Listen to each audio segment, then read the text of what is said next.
আধুনিক খেলার ভিড়ে অনেকটাই হারিয়ে যেতে বসেছে আবহমান গ্রাম বাংলার ঐতিহ্য হাডুডু খেলা বা কাবাডি খেলা। গ্রামগঞ্জে একসময় বিকেল হলেই নিয়মিত এই ঐতিহ্যবাহী খেলাটি অনুষ্ঠিত হতো।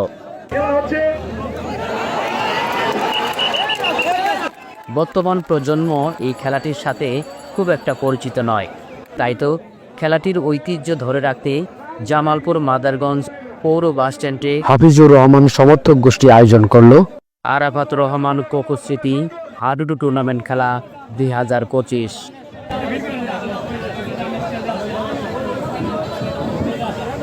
সুপ্রিয় দর্শক, আমি আপনাদেরকে জানিয়ে দিচ্ছি যে দুটি দল অংশগ্রহণ করলো।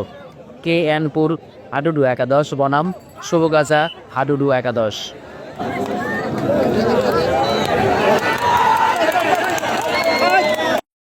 উক্ত খেলার প্রধান অতিথি হিসেবে উপস্থিত ছিলেন আলহাজ মাসুদ খান, সাবেক সাধারণ সম্পাদক মাদারগঞ্জ ও ধর্ম বিষয়ক সহ সম্পাদক জামালপুর জেলা BNP। খেলার মধ্যমণি জনাব খালেদ মাসুদ সুহেল তালুকদার, সাধারণ সম্পাদক পৌর BNP মাদারগঞ্জ। হাডুডু খেলাটির সভাপতিত্ব করেন জনাব মোহাম্মদ হাফিজুর রহমান, সদস্য সচিব উপজেলা স্বেচ্ছাসেবক দল মাদারগঞ্জ। এ সময় মঞ্চে উপস্থিত হয়ে হাডুডু খেলাটি উপভোগ করেন বিশেষ অতিথিবৃন্দ এবং মাদারগঞ্জ BNP, পৌর BNP ও অঙ্গ সহযোগী সংগঠনের নেতৃবৃন্দ।